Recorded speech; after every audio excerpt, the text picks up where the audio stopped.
il va vous faire croire d'abord que lui n'a pas de défaut, que lui est parfait et que vous êtes tellement mauvais. Mais quand vous êtes à côté de quelqu'un de patient, même le petit pas que vous faites, il va le célébrer pour vous encourager. C'est vrai que tu n'es pas encore arrivé là où je veux, mais tu as quand même fait un pas. Oh, félicitations, c'est déjà bien. Est-ce que vous savez que ça fait du bien quand on vous dit félicitations? Ça vous encourage, ça vous stimule. Mais il y a des gens, même si l'autre a fait un pas, il dit, j'attendais que tu fasses 5 pas. C'est comme quand vous êtes à la maison, vous rentrez, on vous a proclamé, avant vous étiez 20e avec 50%.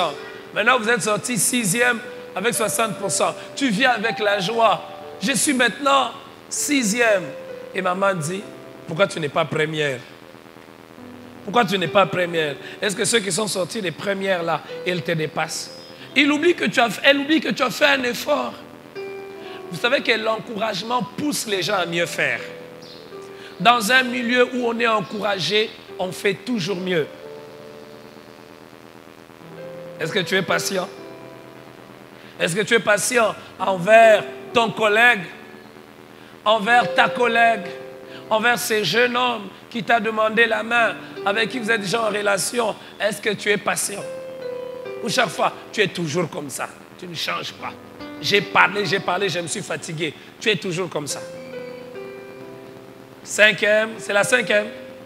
C'est qui? Est-ce que Dieu a une place dans votre relation? Vous savez, quand Dieu n'a pas de place, beaucoup de choses vont arriver. Quand Dieu a une place dans votre relation, votre loyauté envers Dieu vous permet d'être loyal l'un vis-à-vis de l'autre. C'est pour cela que je crois que l'une des belles choses qui me sont arrivées dans la vie, c'est d'avoir accepté Jésus-Christ. Vous savez, quand je me regarde, je suis plein de défauts. Bon, il y a des gens, quand ils se regardent, ils sont pleins de qualités toujours. Hein. J'ai des qualités, mais quand je me regarde, j'ai beaucoup de défauts. La plus belle chose qui me soit arrivée, c'est Jésus. Parce que la présence de Jésus fait qu'il y a des choses que je ne peux pas faire aux autres à cause de Jésus. Je dois être en paix avec Jésus. Comment je vais m'agenouiller? Comment je vais prier? En paix. Comment je vais élever mes mains alors que je sais que j'ai détruit, j'ai insulté, j'ai calomnié? C'est pour cela, quand deux personnes qui craignent vraiment Dieu sont en relation, les choses sont différentes. Que ce soit des amis, que ce soit des collègues, il y a une différence. Est-ce que Dieu est dans ton cœur? Est-ce que tu l'as déjà connu? Tu l'as déjà rencontré? Nous avons dit que nous allons parler de combien de bases? Combien? 5, hein? Nous nous sommes arrêtés au niveau de là. Et nous avons dit que nous allons commencer à parler de quoi? Les maladies. Combien de maladies? 10 maladies. Alors il faut serrer les ceintures. Hein? 10 maladies. 10 maladies qui font quoi? Qui rongent les relations. En fait, les relations, c'est comme toutes les relations que nous avons, sont comme un corps humain. Un corps humain, pour que nous soyons forts, on a besoin d'être en bonne santé. Nos relations ont besoin d'être en bonne santé. Quand on laisse certaines choses arriver, on ne veille pas sur son hygiène, on mange n'importe quoi, qu'est-ce qui va arriver? On va attraper des germes qui vont entrer et qui vont commencer à nous détruire. Et la maladie va s'installer. Nos relations sont aussi comme ça. Il y a beaucoup de maladies qui rongent nos relations. La première maladie, c'est une maladie très importante, très répandue. Cette maladie s'appelle le fait de ne pas se mettre à la place de l'autre.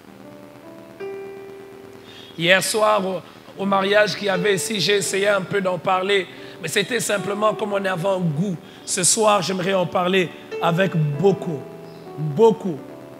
plus de détails. Le fait de ne pas se mettre à la place de l'autre est une maladie terrible. Au fait, c'est le fait de ne pas tenir compte de l'autre. Le fait de ne pas tenir compte des sentiments de l'autre, de ce que l'autre peut ressentir. Est-ce que vous savez, je suis sûr que chacun de nous s'est déjà senti très bien en face de quelqu'un. En fait, tu ne lui as pas dit ce que tu voulais, mais il a compris ce que tu voulais, il l'a fait. Ça te fait beaucoup du bien. En fait, tu ne lui as pas dit. Il a seulement remarqué que tu avais besoin de l'eau. Est-ce que je peux t'apporter de l'eau? C'est comme s'il est entré en toi. Il a découvert ce que tu cherchais. Mais toi, tu n'as pas parlé. Alors tu es content. Et tu t'es dit, ah, si chaque jour ça peut être comme ça. Mais la vérité, c'est que chaque jour, ce n'est pas comme ça. Parce que se mettre à la place de l'autre, ça exige beaucoup d'efforts. Beaucoup d'efforts. D'ailleurs, toutes les relations exigent un effort. Pour être en relation avec les autres, en bonne relation. Parce qu'on peut être en relation, mais une relation en mauvaise santé. Pour être en bonne relation, il faut un effort. Et se mettre à la place de l'autre, c'est un effort. Qu'est-ce qu'il va ressentir si je fais ça? Comment il va se sentir si je lui parle de cette manière? La vérité, c'est que nous ne nous posons même pas ce genre de questions. Hein? Je vais lui parler comme je vais lui parler. C'est seulement après que je me rends compte que ça l'a blessé. Puis j'ai dit, ah bon, ça t'a blessé? Je ne savais pas que ça allait te blesser. J'étais humilié. Ah, toi aussi tu es sensible. Écoutez ce que la Bible dit.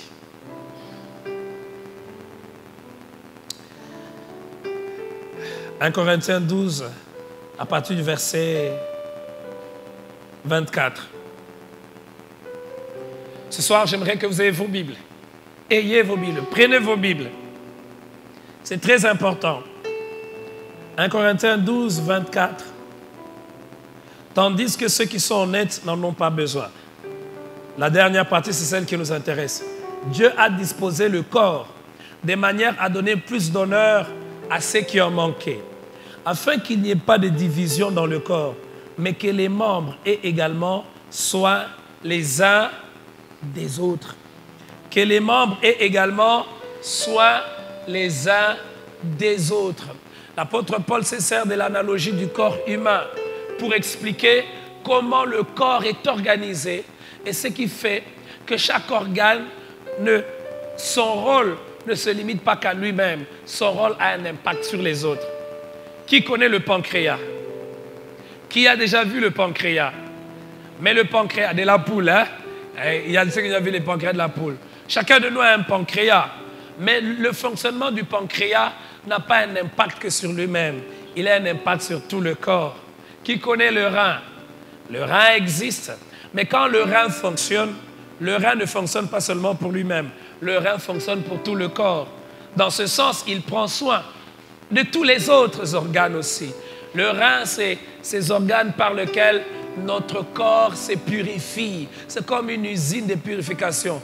Dès que vos reins arrêtent de fonctionner, même si votre cœur est bien portant, même si votre cerveau est bien, votre corps va se remplir de substances toxiques et vous allez mourir. Vous savez que si un rein bloque pendant 2 jours, vous mourrez pratiquement. Si on ne vous amène pas à un endroit pour la dialyse. Les uns les autres, nous devons prendre soin. Alors celui qui ne se met pas à la place de l'autre ne peut pas expérimenter cette réalité. Prendre soin de l'autre. Pour prendre soin de l'autre, il faut connaître les besoins de l'autre. Quand vous êtes en relation, si tu ne connais pas les besoins de l'autre, tu ne peux pas être une bénédiction pour lui. Si tu ne connais pas ses problèmes, si tu ne connais pas ses défis, si tu ne connais pas ses combats, comment tu vas l'aider? Comment tu vas être une bénédiction pour lui? Est-ce que tu connais le problème de tes amis? Est-ce que tu connais ce qui les dérange? Est-ce que tu connais ce qui trouble son cœur? Voilà, ce frère, ce jeune homme avec qui tu es en relation, nous nous aimons, il m'a aimé, je lui ai dit oui. Est-ce que tu connais ses problèmes? Est-ce que c'est même une préoccupation? Est-ce que ça te préoccupe de savoir quels sont ses problèmes? On ne peut pas prendre soin de l'autre si on ne connaît pas ses besoins, si on ne connaît pas ses problèmes. Et vous savez, l'une des manières les plus simples pour connaître les besoins de quelqu'un, c'est de faire quoi? C'est de lui poser des questions. De lui dire, parle-moi un peu de toi. Est-ce que tu as déjà posé cette question à ton ami, à ta collègue, à ton fiancé. Tu as déjà posé cette question. Parle-moi un peu de toi. Qu'est-ce que tu connais de cette personne-là? Rien. Tu ne connais que son nom, sa date d'anniversaire, ses couleurs préférées. Mais le genre de problème qu'il a, tu ne connais pas. Et c'est ça notre monde aujourd'hui. C'est comme ça que nous vivons à côté des gens qui souffrent sans nous rendre compte qu'ils souffrent. Vous vous réveillez seulement le matin, telle personne s'est tuée. Oh, mais comment il s'est tué? On était bien avec lui. Les problèmes que nous avons, les problèmes que tu as, est-ce que c'est écrit sur ton front? Ce qui t'a fait pleurer hier, ce qui t'a troublé la nuit, est-ce que c'est écrit sur ton front? Peut-être que tu es là, tu te sens mal, mais tu t'es bien habillé, tu t'es parfumé, tu t'es maquillé, tu es bien coiffé. On ne sait pas voir ça. Ça fait du bien quand quelqu'un vient et il te pose des questions. Parle-moi un peu de toi. Bon, ça c'est une manière de parler, hein. Mais quelqu'un qui s'intéresse à te connaître, à ne pas connaître la personne apparente, à ne pas connaître des choses superficielles, il veut te connaître. Est-ce que tu te mets à la place des autres? Est-ce que tu sais, vous savez, parfois nous condamnons certaines personnes parce que jamais on ne les a compris. Si tu sais ce que cette personne a vécu, si tu connais les genres de problèmes qu'il a eu, tu vas les traiter autrement. Tu comprendras que certaines réactions qu'il a, c'est à cause des blessures qu'il a eues, des déceptions qu'il a eues, des coups qu'il a reçus. Peut-être qu'il ne sait pas facilement s'ouvrir. Tu ne connais pas. C'est quelqu'un qu'on a abandonné. C'est quelqu'un qui a donné sa confiance, qui a donné son cœur. Son cœur a été brisé plusieurs fois. Il ne sait plus faire confiance. Alors quand toi tu commences la relation avec lui, toi tu es fermé comment? Tu es fermé comme ça. Cherche à le connaître. Se mettre à la place des autres, c'est le plus grand défi aujourd'hui. Parce que frère, si nous comprenons qu'en se mettant à la place des autres, on sera capable de prendre soin les uns des autres, vous savez qu'est-ce qui va arriver? Je vais toujours me poser des questions. Et si moi j'avais vécu tel problème, comment j'aurais voulu qu'on me traite? Regarde autour de toi. Il y a des personnes que tu traites très durement. Ils te donnent même des explications. Regarde, je ne sais pas m'habiller comme tu veux. Il y a des gens exigeants. Hein? Dès qu'ils t'aiment, ils commencent à te dire, porte comme ça, porte comme ça. Tu lui expliques, écoute, chez nous, on n'a pas d'argent. J'ai pas d'argent. Non, toi, tu n'as pas de volonté. Tu ne veux pas être chic. Tu ne veux pas être propre. Il t'explique. Est-ce que si toi, tu étais à sa place et que tu manquais de moyens, comment tu aurais voulu qu'on te traite? Vous savez, il y a même des personnes, ils regardent l'autre. Malgré que l'autre fait des efforts, il n'a pas beaucoup d'argent, mais il s'est fait un effort pour l'autre. J'aimerais m'habiller bien parce que ma fiancée aime comme ça, parce que mon mari aime comme ça. Je n'ai pas de moyens, mais je fais un effort. Il va, il paye un habit. Toi, tu regardes. C'est ça ce que tu portes. Moi, les femmes que moi j'aimais avant toi, tu sais comment elles s'habillaient. J'ai honte même de marcher avec toi. Quand mes ex vont te regarder, ils vont croire que je suis descendu trop bas. La kitiba niveau ma casse. Et ils te disent ça comme ça en face. Mais regarde, est-ce que toi, si on te dit comme ça, tu seras content? Frère, imagine-toi si cette soeur-là te disait, tu sais mon ex, il se parfumait toujours avec un parfum qui coûtait $100. Et puis, tu sais, lui, il était toujours comme ça. Tu vas t'attrister. Tu vas même ne pas l'appeler. Tu vas lui poser la question, tu m'aimes ou tu aimes ton ex? Mais toi, vous savez, hein, nous parlons parfois aux gens des choses. On se dit, est-ce que toi tu peux accepter qu'on te parle comme tu parles aux autres? Je te pose la question. Je me pose la question. Est-ce que la manière dont tu parles aux autres, tu peux accepter qu'on te parle de cette manière-là? Est-ce que tu prends soin des autres? Celui qui prend soin des autres, c'est un penseur des blessures. Il pense, vous savez, prendre soin des autres, ça guérit. Il y a des gens qui ne comprennent pas pourquoi certaines personnes sont attachées aux autres. Tu veux que quelqu'un soit attaché à toi, connais ses besoins, trouve des solutions à ses besoins, il restera attaché à toi. Je répète, tu veux que quelqu'un soit attaché à toi, fais qu'en étant avec toi, il sente que ses problèmes trouvent des réponses. trouve des solutions. Ses questions trouvent des réponses. Il sent qu'il se retrouve au moins une fois le centre d'intérêt de quelqu'un. Vous savez, quand quelqu'un vous donne un cadeau que vous ne lui avez pas demandé, et il vous donne le cadeau que vous aimez, vous savez comment ça réchauffe votre cœur? Pourquoi? Il a pensé à moi. Vous voyez ce que ça veut dire? Il a pensé à moi. Mais il y a des gens qui ne pensent jamais aux autres. C'est toujours moi. Tu ne m'as pas appelé. Tu ne m'as pas appelé. Tu faisais quoi? Tu faisais quoi? L'autre a travaillé toute la journée. Il est fatigué. Il veut dormir. Toi, tu n'as pas travaillé. Tu étais là seulement à la maison. À 22h, tu l'appelles. Allô? Oui, on parle. 30 minutes après, il commence à somnoler. Tu dors, hein? Tu dors, hein? Tu vois. Tu vois. Je t'avais dit, non? Tu n'as pas le temps pour moi. Alors qu'il a travaillé toute la journée, il est fatigué. C'est un être humain, ce n'est pas un robot. Toi, tu n'as rien fait. Mais tu veux qu'il ait la même force que toi. Est-ce que tu te mets à la place de l'autre? Aide-moi à poser cette question à ton voisin. Est-ce que tu te mets à la place des autres? Je n'ai pas compris. Il t'a répondu comment? Il t'a répondu comment? Hein? Il a dit quoi? Bon, toi-même réponds. Est-ce que tu te mets à la place des autres? Sois honnête. Écoutez ce que la Bible dit. Galates, le chapitre 5, le verset 13. Appelez à la liberté. Seulement ne faites pas de cette liberté un prétexte de vivre selon la chair. Mais rendez-vous par la charité. Par quoi? Par la charité, par l'amour. Serviteurs les uns des... Serviteurs les uns de... Mais je suis libre. Je suis libre. Laisse-moi faire comme je veux. Celui qui ne se met pas à la place des autres veut toujours être servi. La dernière fois que tu as laissé la place à quelqu'un, c'est quand? Soyons pratiques. Hein? La dernière fois que tu as laissé la place à quelqu'un, c'est quand? Toi, tu étais déjà là. L'autre arrive.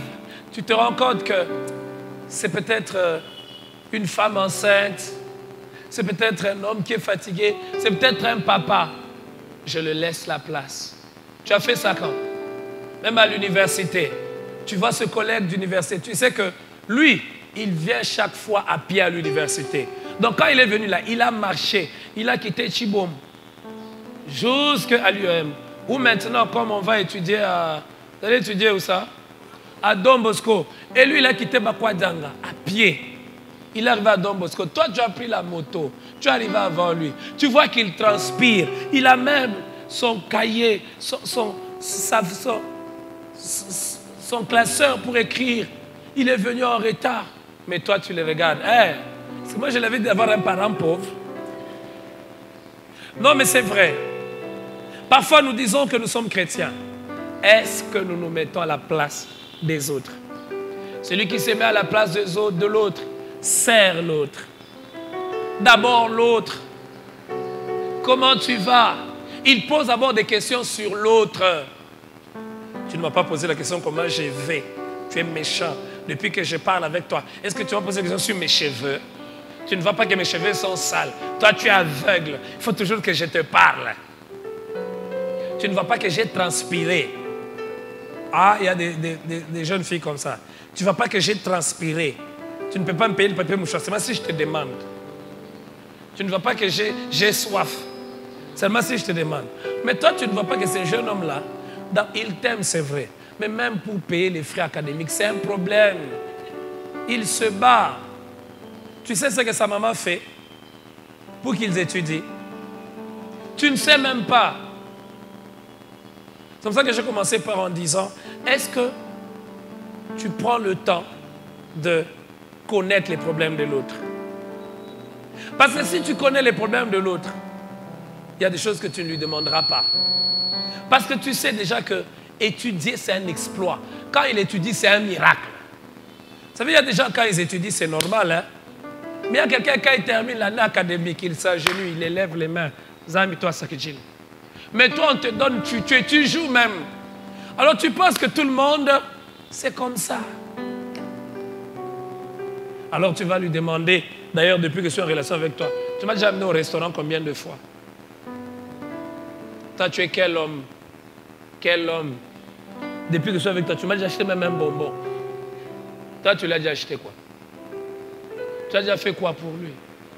Servir, se mettre à la place des nôtres, nous place dans la disposition du serviteur.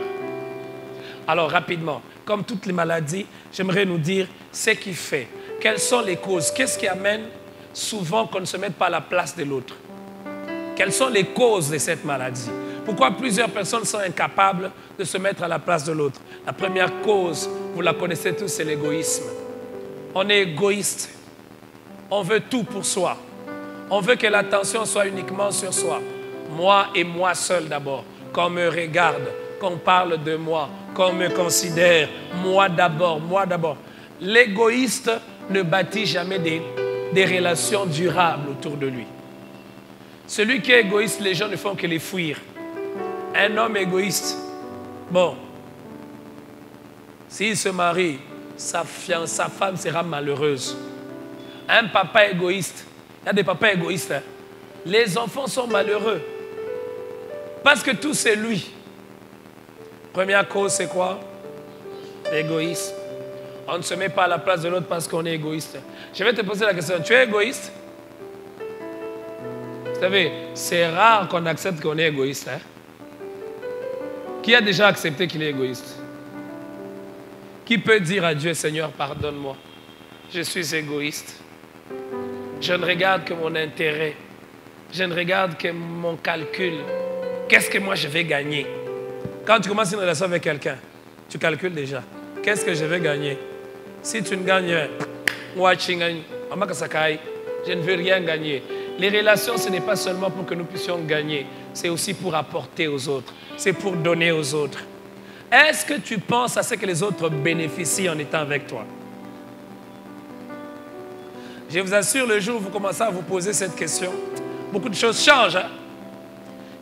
Regarde, ton ami qui est avec toi, ça fait 5 ans, il a gagné quoi? Ces frères-là, cet homme-là, qui t'a aimé, avec qui vous êtes en relation, ça fait 2 ans, il a gagné quoi? Peut-être qu'il a tout perdu. Il craignait Dieu, mais avec toi, la crainte de Dieu est partie parce que tu veux qu'il t'embrasse à tout moment. Quand il ne t'embrasse pas, toi tu es quel homme? Laisse un peu, tu es trop spirituel. Tu penses que même... Il lisait la Bible, il ne lit plus la Bible. Il évangélisait. Est-ce que vous pouvez vous imaginer ce que ça ferait dans nos cœurs si on s'arrête pour se dire, au fait, est-ce que ma présence a bâti quelque chose dans la vie de l'autre? Quelque chose de positif? Qu'est-ce que j'ai apporté à l'autre? Est-ce qu'il est devenu plus meilleur en étant avec moi? Est-ce qu'il s'est rapproché davantage de Dieu? Peut-être qu'il ne priait pas. À cause de moi, il prie maintenant. Tu peux citer 5 personnes comme ça. 5 personnes qui n'aimaient pas leurs études. Mais à cause de toi, ils aiment les études. Ils sont devenus plus sérieux. Tu peux citer des gens comme ça. Frère, nous ne sommes pas sur la terre que pour recevoir. Nous sommes sur la terre pour donner. L'égoïste ne pense pas à ce qu'il doit donner. Alors, deuxième cause, c'est l'ignorance. On ne sait pas. Plusieurs personnes ne savent pas. Ils n'ont pas été instruits. On ne leur a pas appris que quand on est avec les autres, on ne doit pas toujours se faire passer soi en avant. Et vous savez, je le répète et je le répète, c'est embêtant. Embêtant d'être avec quelqu'un qui fait toujours tourner tout autour de lui. Ça fait du bien quand tu es avec quelqu'un, tu sais qu'au moins une fois, il s'est déjà sacrifié pour toi. Et quand quelqu'un s'est déjà sacrifié pour toi, ça reste dans ton esprit. Ça reste dans ton esprit. Tu vas te rappeler. Vous savez, moi je me rappelle toujours, avant de me marier, je suis parti à Keene et il y avait, un défi que j'avais, c'était le défi de la veste. La salle était déjà réservée, Ça coûtait cher parce que c'était à Kin, mais je n'avais pas les habits à porter. Je suis parti comme ça à Kin, je voyais sans habits. Alors un frère d'ici, qui prie avec nous jusqu'à maintenant, va m'appeler. Pasteur, va voir tel ami, tu vas prendre. Il a acheté pour moi la veste, les chaussures, la chemise, la ceinture, les chaussettes, tout. Et je vous assure, si je peux compter 4 très belles vestes que je portais de ma vie, il y a cette veste-là. Même en termes de qualité, elle a beaucoup traîné. C'est seulement le pantalon qui s'est détérioré. Mais la veste, elle est encore là. Et je ne peux pas oublier ça toute ma vie. Il s'est sacrifié pour moi. Il pouvait faire beaucoup de choses. Ça reste. Alors, s'il a un problème, ça me touche particulièrement. Je me dis toujours, qu'est-ce que je peux faire? Même si je ne peux pas résoudre tout son problème, mais même le 1/10. Parce que ce qu'il a fait pour moi à cette époque-là, ça vaut plus que tout ce que je peux avoir maintenant. Parce qu'à ce moment-là, je n'avais pas les moyens pour le faire. La dernière fois que tu t'es sacrifié pour quelqu'un, c'est quand? Est-ce que tu peux te rappeler?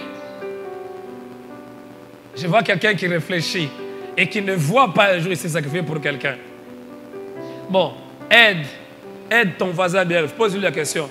La dernière fois que tu t'es sacrifié pour quelqu'un, c'est quand? Réponds à ton voisin. Le voisin t'a répondu? Pourquoi vous n'avez pas de réponse, voisin? Voisin, pourquoi tu n'as pas de réponse? Mais vous savez, on dit seulement, oh pasteur, prie pour moi. Ce frère ici, il veut me quitter, il veut me laisser. Il te quitte pourquoi? Tu es égoïste. Et aussi parce qu'on ne t'a pas appris. Frère, cette série d'enseignements, le but, c'est nous apprendre que les relations s'entretiennent. Les relations, c'est comme un jardin. C'est comme une fleur. Si tu ne verses pas l'eau, elle va faner.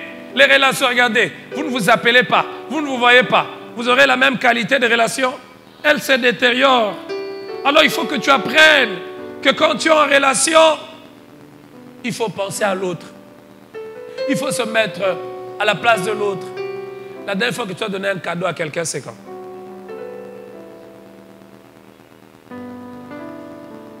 Pose encore cette question au voisin. La dernière fois que tu as donné un cadeau à quelqu'un, c'est quand? Le voisin n'a toujours pas de réponse. Change de voisin. Tu es assis à côté d'un voisin égoïste. Change de voisin. Tu as changé de voisin. Non, je ne parle pas de ces cadeaux que tu as donnés parce que l'autre m'a dit « je t'aime ». Non, ton ami, ce n'est pas l'amour. Ta collègue fille là, tu te réveilles seulement le matin. Ah, j'ai vu, c'est ma bouche, j'ai pensé à toi. C'est quand? C'est quand? Qui a fait au moins un cadeau à quelqu'un? Pas sa fiancée, son fiancé, mais un ami depuis janvier. Juste, tu as fait un cadeau à quelqu'un. Lève la main. Cadeau d'anniversaire. Bon, même cadeau d'anniversaire, lève la main. Oh. Et ceux qui n'ont pas fait de cadeau à quelqu'un, levez les mains. Levez les mains. Tu n'as fait de cadeaux à personne. C'est-à-dire, toi, tu ne vis pas sur la terre. Toi, tu ne rencontres que deux. Alors, troisième cause de cette maladie, le fait de ne pas se mettre à la place des autres. La première cause, c'est l'égoïsme, l'ignorance, l'ingratitude. L'ingratitude. Vous savez, quand on vous a fait du bien, tu voudras aussi faire du bien aux autres. Vous savez cela? Quand tu sais apprécier les biens qu'on te fait, considère un peu les biens que certaines personnes t'ont fait. Qui peut dire sur cette terre qu'aucune personne ne lui a fait du bien? C'est vrai qu'il y a des gens qui ont été tellement blessés dans leur vie. Quand ils regardent leur vie, moi, on ne m'a jamais fait du bien. Mais si tu tires attention, il y a certainement quelqu'un qui t'a fait du bien. Il y a même des gens qui nous font du bien qui ne nous connaissent pas. Vous savez qu'avant de venir ici, quand vous étiez en train de venir, il y a des gens qui sont venus pour apprêter cet endroit. Ils vous ont fait du bien ou ils ne vous ont pas fait du bien. Imaginez-vous si vous venez prier à un endroit, les chaises sont en désordre, mais vous ne le connaissez peut-être pas. Vous ne le connaissez pas. Est-ce que vous connaissez le nom de celui qui arrange le son? Vous le connaissez tous? Pas tout le monde, vous ne le connaissez pas tous. Mais en arrangeant le son, en faisant que ça soit bien, est-ce qu'il ne vous fait pas du bien? Il vous fait du bien pour que vous ayez bien capté le message. Ah, vous savez, est-ce que ça c'est un bien? Il fait son travail. Est-ce que c'est un bien? C'est comme ça que nous sommes. Hein. On ne sait même pas apprécier le bien. Peut-être qu'avec la poussière de la route, ça entre dans le hangar. Il y a quelqu'un avant de se mettre. Il a essuyé sa chaise. Il a aussi essuyé pour toi. J'ai dit quelqu'un. Qui a fait ça aujourd'hui en entrant ici? Qui a essuyé 2 chaises? C'est-à-dire pas seulement la chaise où il s'est assis, mais une autre. Qui a fait? Regardez le nombre. Hein? Frère, parce que nous ne pensons pas aux autres. C'est comme ça que tu entres aux toilettes. Tu laisses la pâte d'arachide et puis tu sors. Vous savez qu'il y a des gens qui font ça. Oh, toi tu entres, vous rigolez. Mais c'est ces petites choses. Nous voulons un évangile, les mystères des anges, les mystères. Non, l'évangile c'est dans des petites choses.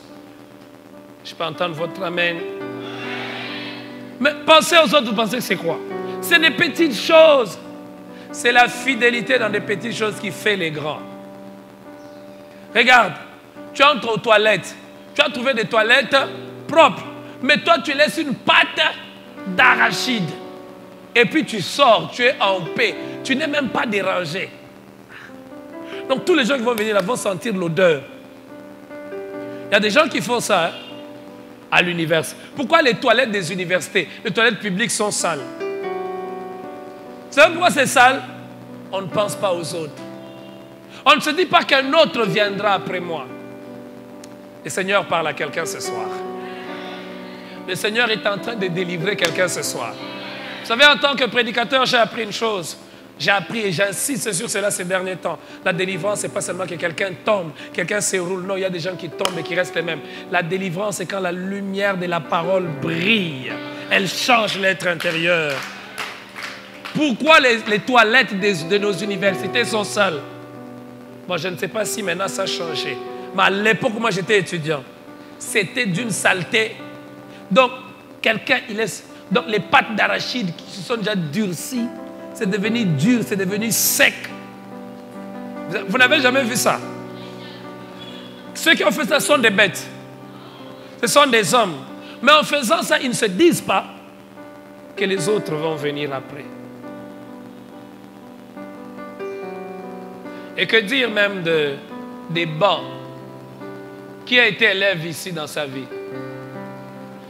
Avant que moi je quitte cette école, tu prends la gilette, tu écris sur les bancs de l'école. Quoi? Souvenez-vous de... Qui a déjà fait ça? Hé, levez bien les mains. Vous voyez pourquoi plusieurs relations échouent? Hein?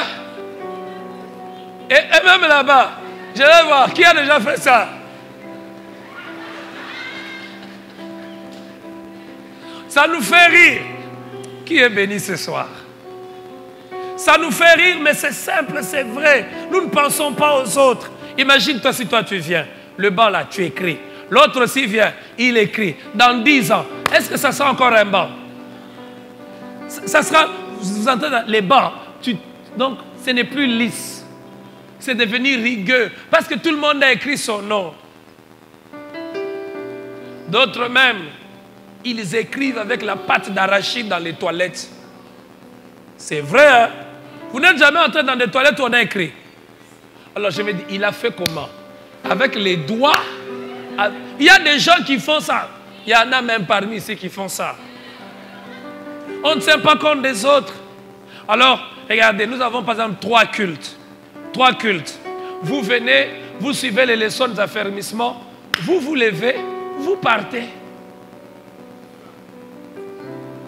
Vous laissez peut-être 1000 chaises. ou 700 chaises.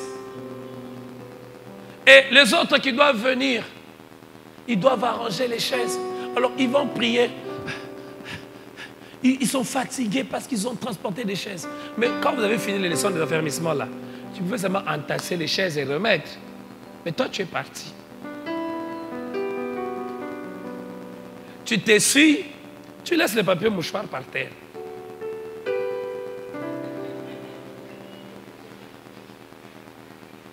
Ils vont venir faire leur travail, c'est leur tour. C'est leur... Est-ce que tu penses aux autres? Tu manges les bazookas. Tu termines. Tu colles où? D'autres même ne mettent pas en dessous. Ils mettent sur la chaise. Quand quelqu'un se met, il se lève. Ceux qui ont déjà fait ça, levez les mains. Non, ça... Dis la vérité. Qui a déjà fait ça? Merci mon frère, merci. Ma soeur, lève bien la main qu'on te voie. Non, mais c'est des choses comme ça. Attendez, maintenant je vais vous faire comprendre. Est-ce que vous savez qu'il y a des personnes, des hommes, des femmes qui ne vont pas arriver à se marier correctement parce que quelqu'un l'a blessé? En blessant l'autre, tu ne te rends pas compte que tu crées un monstre qui va blesser les autres. Je connais quelqu'un qui a fait plusieurs années, plus de 5 ans, avec une personne, dans une relation amoureuse. Il aimait cette personne. Il l'a vu élève, si c'est depuis 3e secondaire. Il se disait, je vais l'épouser. Il m'a dit, j'ai dit, celle-ci, je vais l'épouser. Alors je la garde seulement le jour où je vais l'épouser. Elle paraquine, elle entre dans des histoires terribles. Elle commence à se me conduire, et je me rappelle que cette personne a même payé le billet d'avion pour le suivre, là où elle était partie se me conduire, pour les supplier. Vous savez, il y a des hommes, quand ils aiment, ils sont comme aveuglés. Tu vois les jeunes filles, elles se me conduire, mais l'homme le supplie. Reviens. Elle a refusé. Finalement, cet homme a dit, parce que le niveau de méconduite de la jeune fille avait atteint le comble. Son cœur est devenu dur, blessé. Un jour, il me disait, j'aimerais faire seulement des enfants. Maintenant, quand je rencontre une femme, je fais avec lui des enfants. Je rencontre une femme, je fais avec elle des enfants. Alors vous, quand vous le voyez, vous ne voyez pas celui qui a détruit son cœur, mais vous voyez que les conséquences. Tu as détruit le cœur de combien de personnes? Ce jeune homme qui t'a fait confiance, tu as même pris son argent, tu as bouffé son argent, tu ne l'aimes pas, mais tu prends son argent. Tu sais qu'il t'aime, toi tu ne l'aimes pas. Problème, est-ce que moi je lui ai dit de me donner de l'argent? Ne prends pas l'argent d'un homme que tu n'aimes pas. Ne fût-ce que par respect. Il y a des sœurs qui n'ont pas dit amen, ce n'est pas un problème. Il y a même d'autres, il y en a d'autres qui ont un esprit démoniaque, diabolique. Tu sais que tu ne l'aimes pas, mais tu l'appelles un peu. Allô, mets-moi un peu sans unité. Tu sais que parce que lui t'aime, il va trembler. Il va te mettre, il te met sans unité et toi tu appelles maintenant celui que tu aimes. C'est vrai ou c'est faux ce que j'ai dit? Alors, tu as quoi à la place du cœur? Tu as quoi à la place du cœur? Non, tu n'as pas une pierre. Tu as un couteau à la place du cœur. Est-ce que vous savez que ce que nous faisons aux autres, nous les transformons, nous les déformons et ça fait qu'ils peuvent faire souffrir les autres?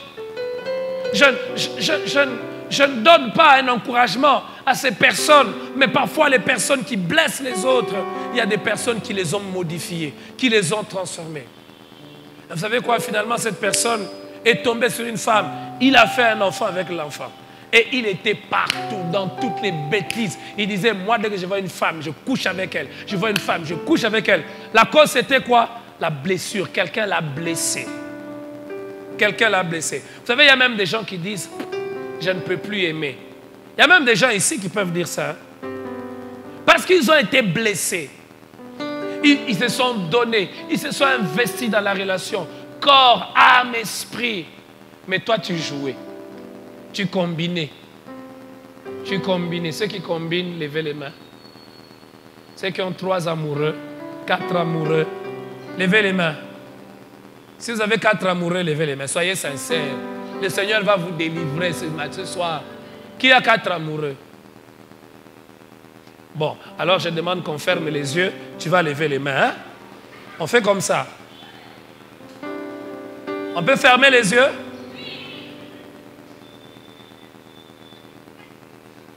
Ceux qui ont 4 amoureux, celui-ci appelle, l'autre appelle, et les noms sont différents. Les noms, c'est le nom de fleurs. Tu vois, certains même, vous savez que certaines personnes, ils ne mettent pas le nom au numéro, à un numéro de téléphone, ils mettent des chiffres 001, 03, 04. D'autres même, le nom c'est caporal, colonel, lieutenant. Mais quand l'autre, vous savez, moi j'ai entendu quelqu'un me dire, je ne serai plus jamais sérieux dans une relation. Pasteur, on sait jouer de moi, j'aimerais aussi jouer. J'ai entendu, c'est triste mais c'est vrai. Vous voyez certaines personnes, quelqu'un sait qu'il a le VIH. Il sait qu'en faisant l'acte avec cette personne, il le contamine. Il refuse même. Alors que l'autre lui dit non, attends, mais il le contamine. J'ai entendu quelqu'un dire, pasteur, je vais aller aussi faire quoi? Répandre. Parce qu'il se dit, celui qui m'a laissé ça, il savait, il n'a pas pensé à moi. Pourquoi moi je vais penser aux autres? Revenons sur l'ingratitude. Apprécie tous les biens qu'on a fait pour toi. Si tu apprécies tous les biens qu'on a fait pour toi, vous savez, quand tu es conscient qu'on t'a fait du bien, tu te diras, il faut que je fasse aussi du bien à quelqu'un. Regarde tous les biens qu'on te fait. Tout le bien qu'on te fait. Même ces petits biens. Simplement à cause des biens qu'on m'a fait, je dois aussi faire du bien aux autres. Est-ce que tu sais que pour que tu acceptes Jésus, que tu pries, il y a quelqu'un qui a prié pour toi? Quelqu'un qui a jeûné pour toi? Alors, je vais donner mon exemple. En tant que pasteur, je prie chaque jour. Seigneur, attire les âmes. Seigneur, touche les vies des gens. Que telle personne puisse te connaître. Peut-être qu'elle ne saura même pas que j'ai prié pour elle. Ce n'est pas tout le monde pour qui tu pries. Tu peux voir un visage comme ça et puis un fardeau né dans ton cœur. Prie pour cette personne. Et tu commences à prier. Elle ne saura jamais toute sa vie. Mais elle jouit des bénéfices des prières de quelqu'un. Mais toi, tu ne pries pour personne. Quand on dit aller évangéliser, le pasteur là, il a exagéré. Hein? Mais je bénis le Seigneur pour votre église. Hein? Pour la bonne bénédiction, on est venu très fort, très courageux. C'est la fête chaque deuxième culte. C'est quoi? La fête. Qui a participé à cette fête aujourd'hui? Qui ne sont venus qu'au troisième culte? Qui n'est venu qu'au troisième culte? Levez les mains, j'aimerais vous voir. Alors imagine-toi, toi aussi tu peux aider quelqu'un à connaître Jésus. Parce que si tu ne le fais pas, est-ce que vous savez, ne pas faire du bien aux autres, c'est de l'ingratitude. Dis à ton voisin, ne pas faire du bien aux autres, c'est de l'ingratitude. La dernière fois que tu as débarrassé pour quelqu'un, c'est quand? Ton frère a mangé. Il a, et puis toi tu viens débarrasser. Ah, Mundo Mines. Même nos frères de famille, hein, ils mangent, ils laissent, ils partent. Et toi, tu débarrasses. Tu sais comment tu as l'habitude de parler? Mais toi, parfois, il y a des gens qui le font pour toi. Frère, mettons même de côté les biens que les hommes font pour nous. À cause des biens que Dieu fait pour nous, nous devons faire du bien aux autres. Si tu n'as aucune raison autour de toi de faire du bien à quelqu'un, pense au bien que Dieu a fait, au bien que Dieu fait pour toi chaque jour. Tu te diras, j'aimerais faire du bien à quelqu'un. Dieu me fait du bien, il me donne la force, il me donne la joie. J'aimerais répandre aussi sa joie aux autres. Vous savez, si nous avons cet esprit-là, la plupart d'entre nous ici ce soir sommes jeunes. Si tu penses à tous les biens que Dieu fait pour toi, tu te diras, mais Dieu me donne beaucoup de moyens. Il y a des gens peut-être qui ont plus de compétences que moi, qui n'ont pas ces salaires que j'ai. Si Dieu me donne ce salaire, j'aimerais payer les études pour quelqu'un. J'aimerais le faire. Simplement parce que Dieu m'a fait du bien. Vous savez, il y a des biens que l'on fait aux autres à cause du bien que Dieu nous a fait. Regarde les biens que Dieu t'a fait. Si tu ne fais du bien à personne, tu es ingrat. Mets-toi à la place de l'autre. Ne sois pas ingrat. Quatrième cause. Quatrième cause qui conduit généralement à cette maladie. Vous savez c'est quoi? L'orgueil. Et l'orgueil marche toujours de pair avec l'égoïsme. Les égoïstes sont souvent orgueilleux. Vous savez, l'orgueilleux c'est quoi? Moi, tout. Il veut que tout lui revienne. L'orgueilleux veut qu'on ne parle que de lui. Alors il ne peut pas se mettre à côté de, se mettre à la place de l'autre et se dire, il a besoin d'encouragement. La dernière fois que tu as encouragé quelqu'un, c'est quand? Allez simplement voir quelqu'un. J'ai appris que tu as eu un problème. Écoute, ça peut arriver. Dieu va t'aider à surmonter. D'ailleurs, tu apprends qu'il a un problème. Tu ne vas même pas le voir. Et je vais aller le voir. Pourquoi? Est-ce que c'est mon ami? Mais lui te considère que tu es son ami. Toi, tu dis, est-ce que c'est mon ami? Que dire même d'aller consoler les autres? La dernière fois que tu es parti consoler quelqu'un, c'est quand? Tu es parti seulement visiter quelqu'un. Pas parce qu'il t'a promis de l'argent, mais tu es parti le visiter. Pas pour prendre du temps, lui voler. 5 minutes, comment ça va? Je suis venu seulement pour voir comment tu allais. Ça fait longtemps que je ne t'ai pas vu. La dernière fois que tu as fait ça, c'est quand? Entre vous, les choristes, la dernière fois que vous êtes visités, c'est quand? Hier. Gloire à Dieu. Qui a visité un de collègues choristes depuis le début de l'année? Qui a visité 3 choristes? 4.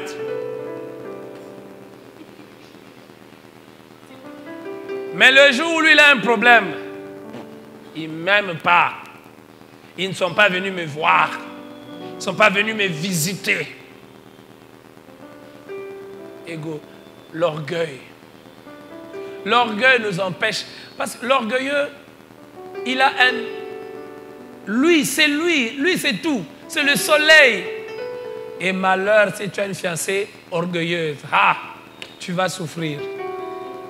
Je te dis, tu vas souffrir. Elle est orgueilleuse. Elle ne pensera jamais.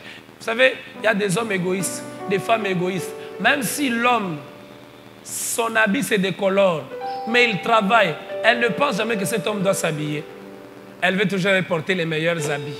Elle porte, elle porte, elle porte. Vous savez, quand tu te réjouis, tu es le seul à te réjouir à un endroit et tous les autres pleurent. Il y a quelque chose qui ne va pas. Si tu es le seul à se réjouir, ne vous inquiétez pas pour la pluie, restez suivre l'enseignement. Qu'il pleuve comme ça, vous aurez des raisons pour dire à la maison il y avait la pluie. C'est bon, hein? Parce que je connais des gens, dès qu'il est 18 c'est la flèche.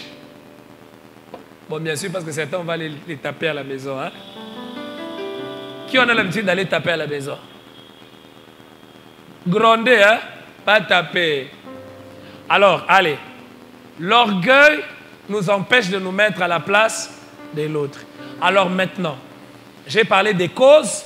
Maintenant, je vais parler de comment cela se manifeste. On parle comme si on traitait une maladie, n'est-ce pas? Comment savoir que cette personne ne se met pas à la place des autres? Alors là, je suis sûr qu'il y a beaucoup de gens qui vont se reconnaître. Beaucoup de gens vont se reconnaître. Comment savoir que l'autre n'aime pas se mettre à la place de l'autre? Les symptômes, les signes. Première chose, premier signe, il se plaint toujours de ce qu'on n'a pas fait pour lui. Les gens qui regardent à ce qu'on n'a pas fait pour eux, c'est généralement des gens qui ne pensent pas à ce que doivent faire aux autres. On n'a pas fait, il n'a pas fait. Tu n'as pas l'habitude de te plaindre comme ça. Quelqu'un est venu me voir, pasteur, cette sœur n'est pas tendre. Cette sœur n'est pas tendre. Elle est comme une pierre. Elle n'écrit jamais des jolis SMS, des bons SMS gentils. Je lui ai dit, les SMS gentils, c'est comment? Qu'il m'appelle aussi un peu chérie. Pasteur, cette sœur ne m'a jamais fait un SMS en me disant chérie. Et c'est la cause du problème. Et le frère a dit, pasteur, on arrête. Elle n'est pas tendre. Elle ne me fait jamais des SMS chérie. Ceux qui aiment qu'on les appelle chéris, levez les mains.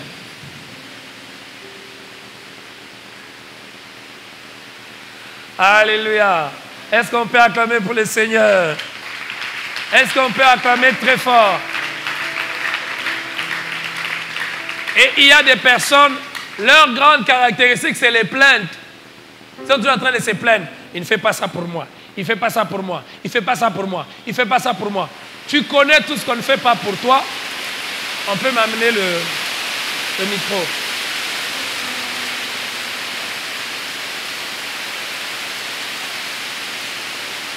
Ok. Bon, vous m'entendez très bien.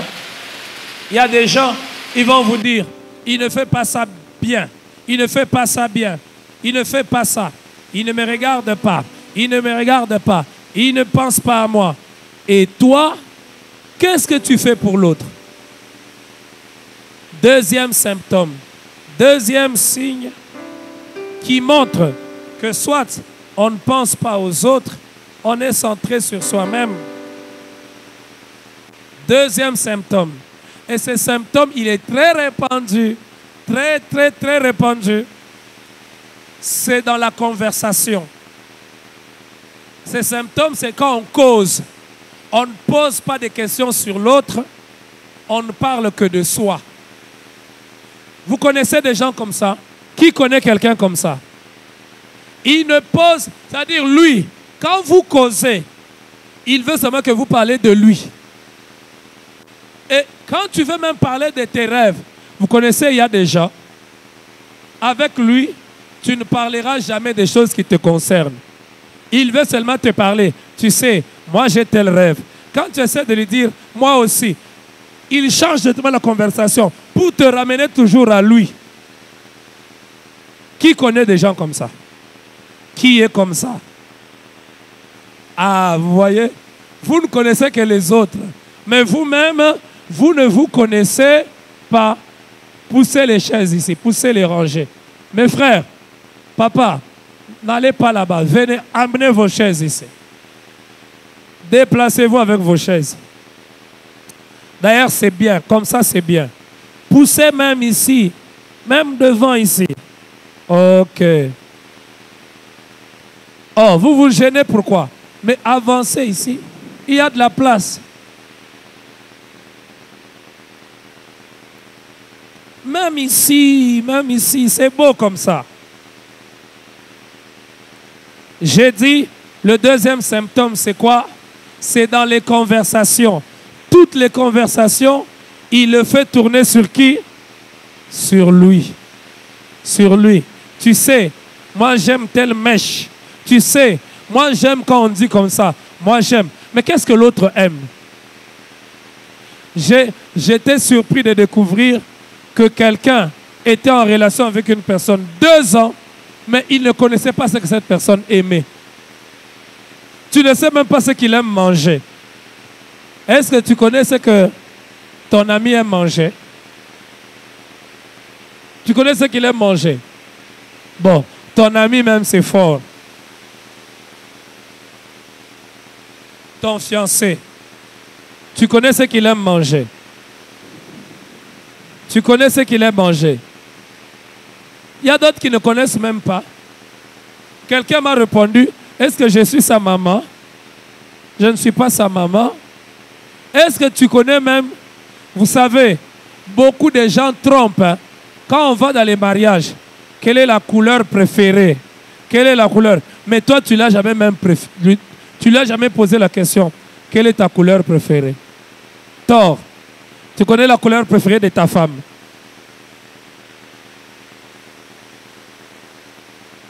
Qui sont fiancés ici? Même si c'est des sous-marins, levez la main. Qui sont fiancés? Ma soeur, tu l'empêches de lever la main. Frère, lève bien la main. Qui sont fiancés?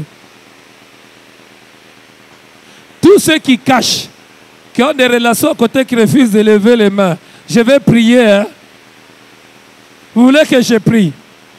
Et vous savez quel genre de prière? Seigneur, toute personne qui n'admet pas une relation, que cette relation-là s'arrête.